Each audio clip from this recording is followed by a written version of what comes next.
বিবাহিত মহিলারা যদি নাকফুল না পরে তাহলে স্বামীর অমঙ্গল হয়, স্বামীর ক্ষতি হয়, স্বামীর হায়াত কমে যায়, এরকম একটা কথা প্রচলিত আছে।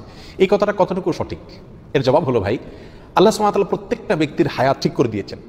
স্ত্রীর নাকফুলের উপরে স্বামীর হায়াত ঝুলে নাই। স্বামীর হায়াত আল্লাহ সুবহানাহু ওয়া তাআলা যা নির্ধারণ করে রেখেছেন তাই তিনি ভোগ করবেন, তার একদিন আগেও তিনি মরবেন না। অতএব স্ত্রীর নাকফুল পড়ুক আর না পড়ুক, তাতে স্বামীর হায়াতে কোনো প্রকার কম বেশ হবে না।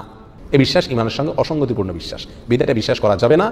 নাকফুল বা চুড়ি এগুলা বিবাহিত মেয়েদের জন্য পরা উত্তম, স্বামীকে খুশি করার উদ্দেশ্যে বা নিজেকে সাজাবার উদ্দেশ্যে। অবিবাহিত মেয়েরাও যদি চায় তারাও পড়তে পারে, বিবাহিত মেয়েরা চাইলেও পড়তে পারে, আর চাইলে নাও পড়তে পারে, খুলেও রাখতে পারে। আর যদি ভেঙেও যায় বা হারিয়েও যায় তাতে স্বামীর কোনো ক্ষয়ক্ষতি হবে না, এরকম বিশ্বাস রাখা উচিত নয়। এটা ইমানের সঙ্গে সাংঘর্ষিক একটা বিশ্বাস। মানুষের ভালো এবং মন্দ এটা কার হাতে? আল্লাহর হাতে। নাকফুল বা কানের দুল, চুড়ি এগুলোর সঙ্গে ভালো মন্দের কোনো সম্পর্ক নাই। এই বিষয়ে কোরআন সুন্নাহর কোনো বর্ণনা নাই, কোনো জাল হাদিসে এরকম কোনো কথা বলা হয় না। এটা নিছক কুসংস্কার।